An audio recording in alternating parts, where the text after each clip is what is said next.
Hey friends, what's up? I'm so excited today because Overwatch Invasion just dropped, Season 6. So I got the chance to play Overwatch Invasion early. Did a ton of scrims, played a lot of heroes, played on the new maps, on the new Flashpoint game mode. Checked out the new hero. This patch is really big, really cool, really fun. Let's get right into it.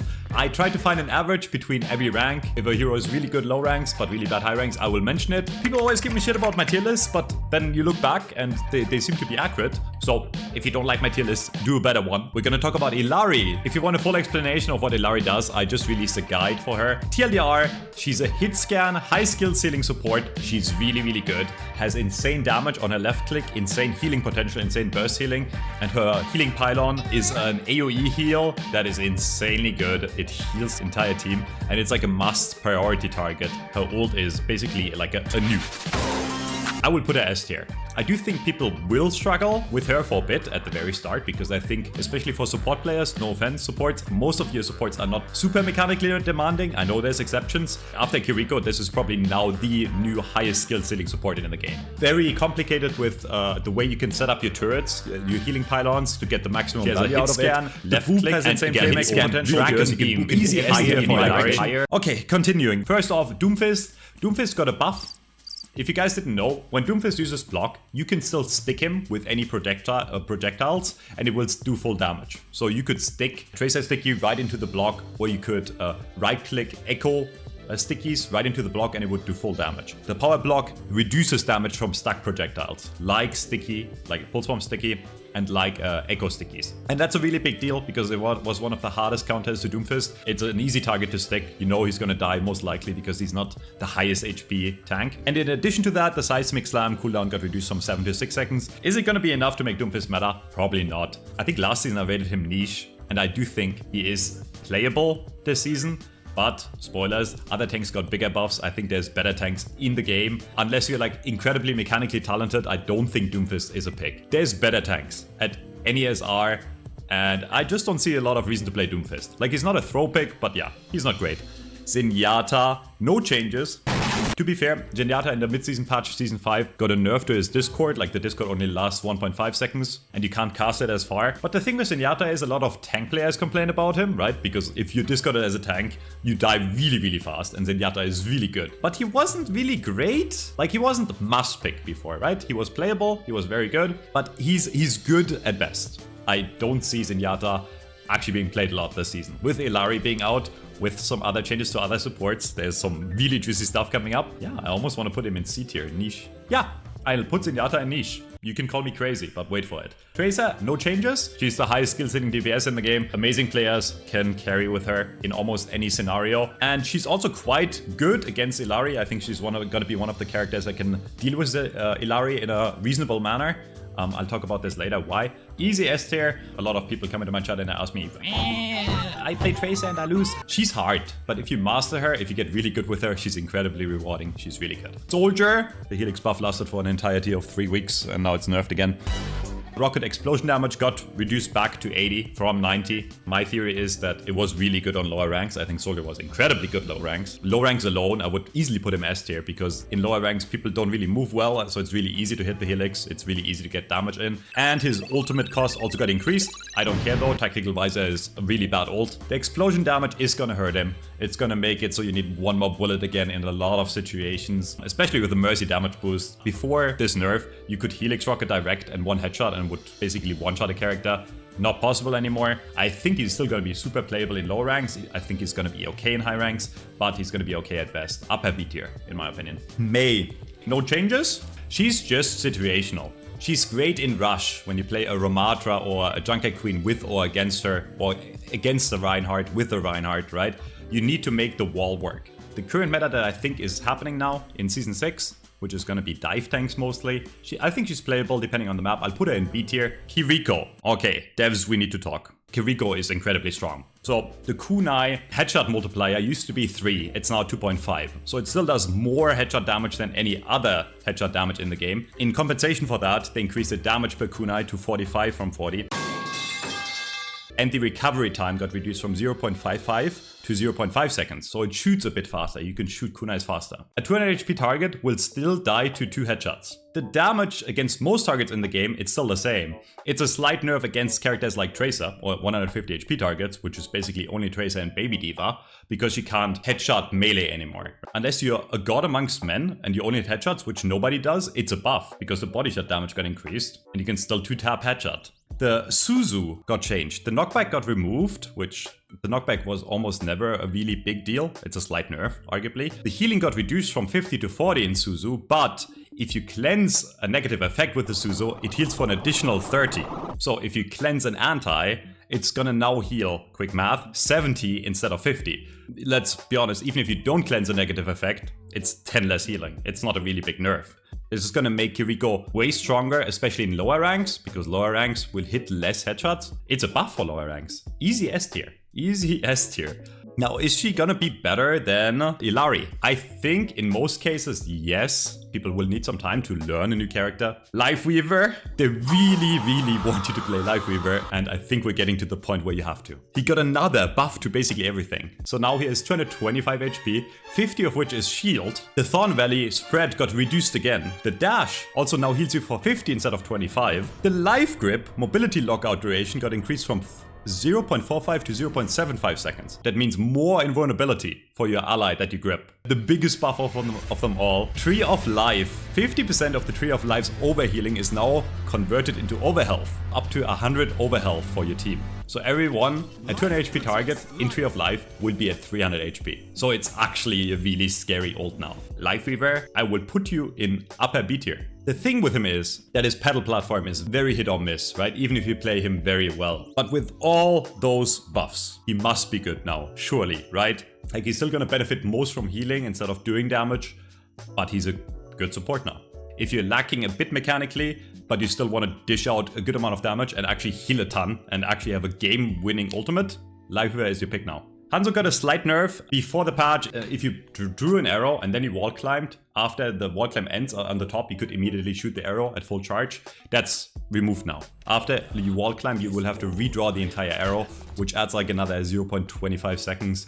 Hanzo is still insanely solid. It's still one of the easiest value DPS in the game. All you have to do is spam, and you get a kill, and you win the fight, and that's it. That's Hanzo. I don't know how to fix that. Any nerf is welcome, but it's not gonna make it much weaker. Torbjourn got a buff. The weapon swap time got reduced from 0.5 to 0.4 seconds. Doesn't really matter. Let's be honest, the only time you want to swap to a hammer is to meme kill someone with a hammer or to repair your turret. So that's almost irrelevant in my opinion. Primary fire recovery time got reduced from 0.55 to 0.48 seconds. Left click shoots faster by a tiny bit. The swing recovery time got reduced from 0.75 seconds to 0.6 seconds. You can keep your turret up easier, or you can meme kill the enemy easier. Left click buff, quite nasty. Torb, easy A tier. Torb was already one of the highest value DPS if you just wanted to like hold a choke. Like Numbani, first you put down the turret, you shoot, you spam down the choke, you get value. If you want to shut down a Tracer without doing much, you know, pick Torb, put on the turret. Once you get to like really high ranks like GM++, like GM1, top 500 games, people will counter him more. But until then, pick Torb, win the game for free, have a cocktail, drink a beer. Orisa got 2 buffs, but quite significant buffs. The Fortify bonus health is now 125 HP instead of 75. So an extra 50 armor in Fortify. And Fortify, remember, last patch, Fortify now reduces 50% of the incoming damage. You don't want to shoot Orisa in Fortify because she doesn't die. And now she really doesn't die. Basically unkillable in Fortify now. I'm gonna call her unkillable unless she is like walking in 1v5 alone in your spawn. And then the left click fusion driver fall off range got increased to 20 meters from 15. End of season 2 I think it was. Orisa was really strong, and that was part of the reason Orisa was really strong. That her left click did so much damage on longer distance. A tier. A tier. I do think Orisa is gonna see more play with these changes. I think she's gonna be scary. I don't think she's gonna be meta defining. That's why I'm not gonna put her in S tier. Roadhog? No changes. Hog is the worst hero in the game by far. Other than like his friend. Where is he? Junkrat. Also no changes. I think the devs didn't buff him because on low ranks you can still spam chokes and get value on some maps. And there's still some freaks in top 500 that make him work.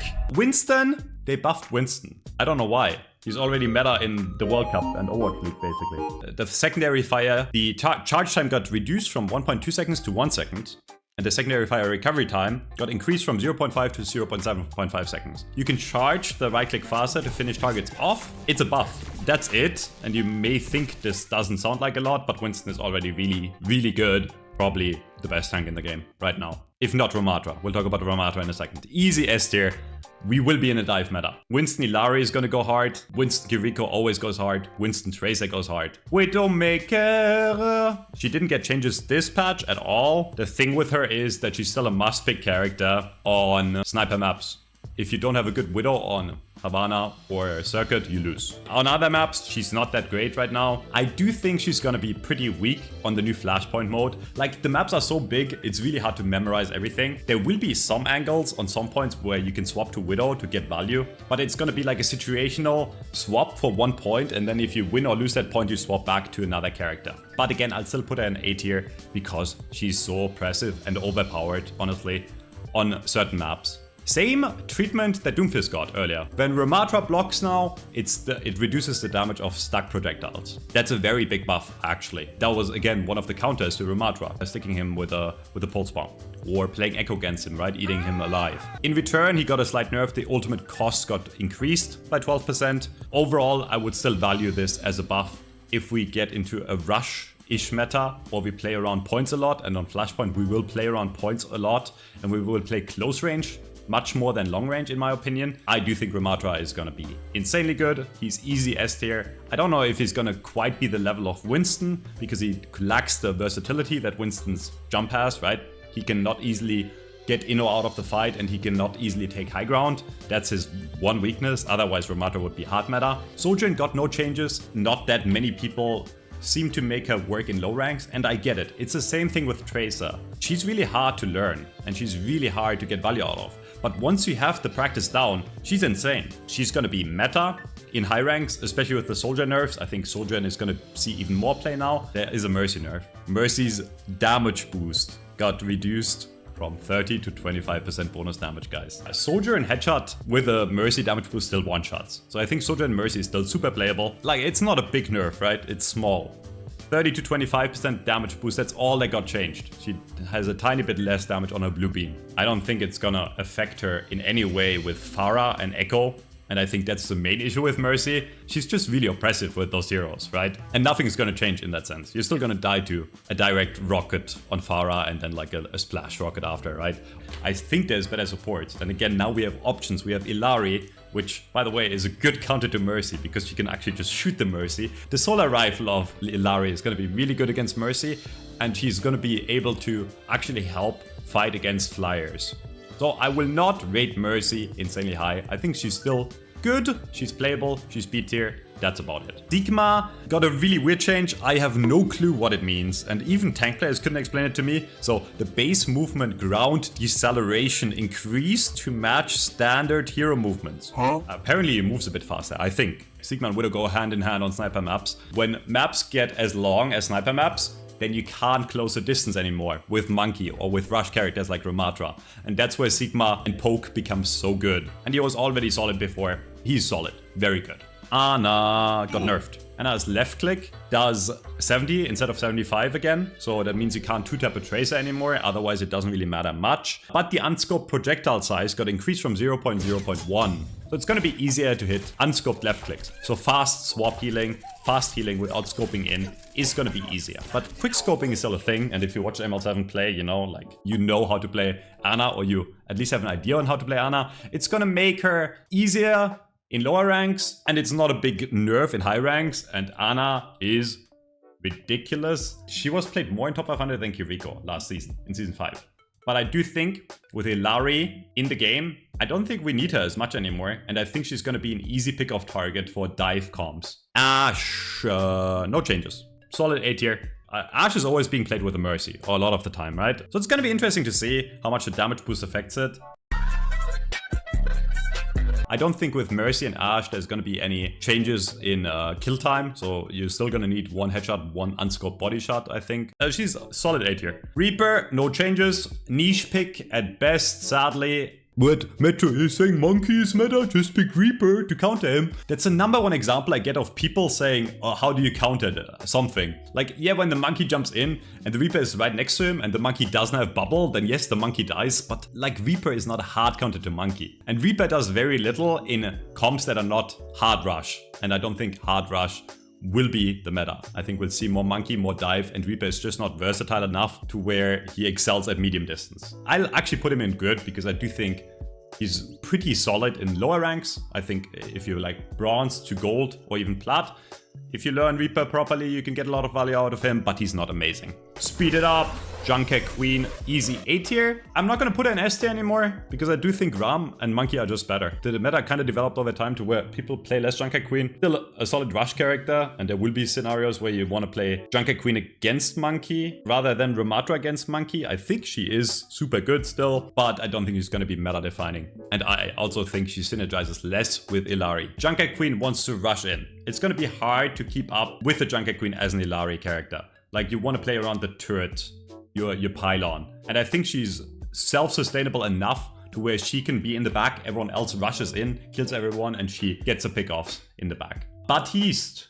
There's so many support characters in this game. And Baptiste is so good too. I don't know what they're like.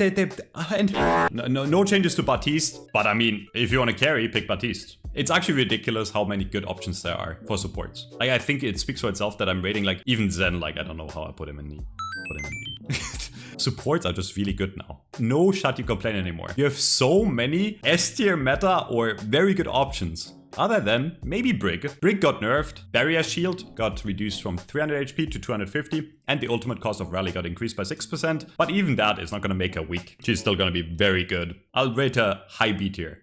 And that's like the lowest I would rate her. I almost want to put her in A tier as well. Okay, so this is the biggest buff for DPS. It's time for Bastion meta. I will put Bastion A tier. I'm not going to put him high A tier, but I'll put him A tier. The right click explodes faster. It has more splash damage. When I say more splash damage, I mean the further you are away from the right click, the less damage it does, right? But now that maximum fall off is 50% instead of 70. So it does more damage if you're still in the radius of the right click. The detonation time is 0.35 seconds instead of 5, so it explodes faster. The recoil after you right click adjusts faster, so you can go back to aiming your left click way faster. The projectile size of the right click got increased, so it's easier to hit from 0.2 to 0.25. And the impact damage, so if you direct hit someone, got increased from 50 to 30. All of those combined for just a right click. And that's not where it ends, by the way. The recon mode, you reload faster. Instead of 1.5 seconds, it's going to take 1.2 seconds to reload. The assault mode, if you transform into it, will repair 50 armor health. So if you're missing any HP, you shift and it will give you 50 HP in armor back. So it's more than 50 HP. And the ult, you can move around faster while you shoot it. I think it's especially a big deal because now on Bastion what you can do is you go in your recon mode, right? Shoot a bit, throw a few nades. If you're good, you already killed someone. If they start shooting you, you go into turret mode. And if you time it correctly, you heal yourself as well. And he's gonna be a nightmare for you to play in lower ranks. Up until Diamond, play Bastion. I think you win the game.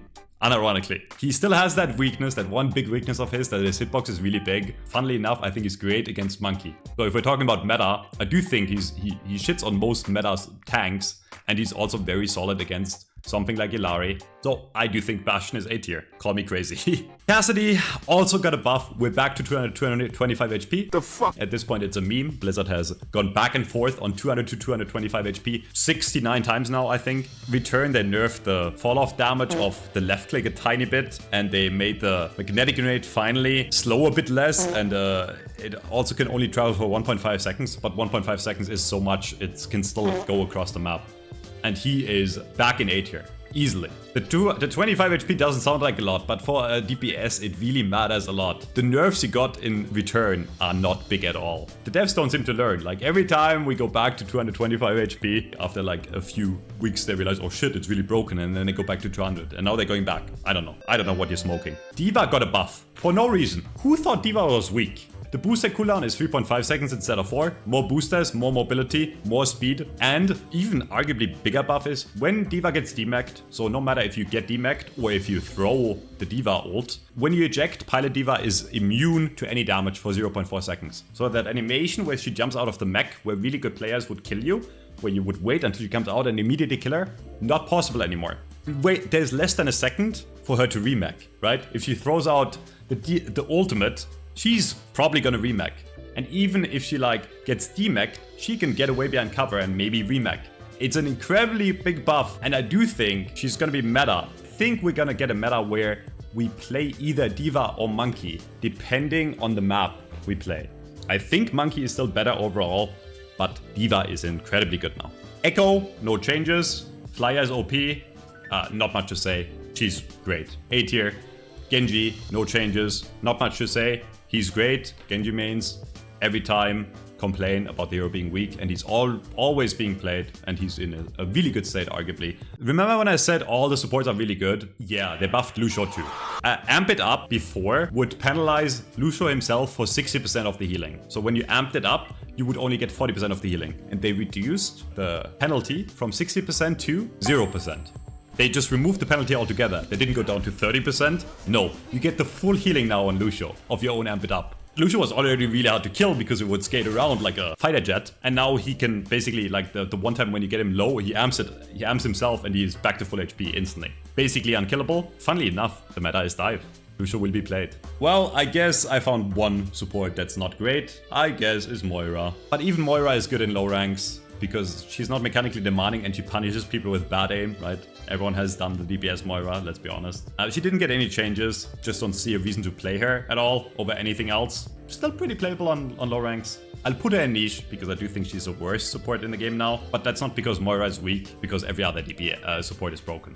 Phara, can you show the picture of Yisan with all 10 accounts in top 10? Enough said. I forgot that Reinhardt existed. Funnily enough, he didn't get any changes. He got a slight buff at the end of Season 5. I don't think we'll see a lot of Reinhardt. I think he's gonna be okay, but I don't think he's gonna be amazing. Sombra, EMP does not destroy Tree of Life anymore.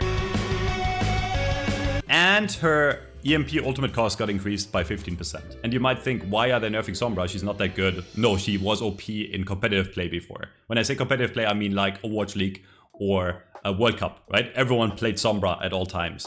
And that's what I'm saying. Sombra is really good in a coordinated and team environment, but let's be honest, public Overwatch, you know, when you play quick play or comp, nobody plays coordinated. If you only play for yourself, she's not great. But if you play well with someone else together, she can be amazing. I'm not gonna put her lower than very good, because she's just very good. Symettra, no changes. I think this is gonna be a decent patch, unironically. Like, I think there's gonna be lots of variety, actually. There will be those standout characters that we see in the S tier, but there's almost like no bad characters. Sim got a buff in Season 5, no changes in Season 6. She's great. Map dependent, but great. Not much to say. Ball, he's bad. I don't think he's as bad as Hog, so I'm not gonna put him in the throw tier. Other than Hog, probably the weakest tank. Zarya, no changes. Solid tank. Great to cut a Junkerqueen with the meta shaping up to be Diva and Monkey and Ramattra. I don't see her being played. This took way longer. I'm sorry I sped up. If you main one of the last heroes I talked about, I'm sorry I sped it up, but like this is getting way too long. I think this season is gonna be great. What I've played so far is really fun. I really love the Flashpoint maps. I really love Illari. Like, unless you're Hog main, I think your hero is playable right now. We're in a good balanced state. We're back with full content. I know the last 2 weeks we didn't really upload a lot on YouTube. I encourage you to submit VOD reviews of the new maps because it's going to be really interesting to talk about Flashpoint. Submit VOD reviews of Illari. I will talk about Sojourn more. Watch out for the unwing to GM on Illari. And otherwise, I appreciate you guys. Thanks for watching and see you next time. Bye bye.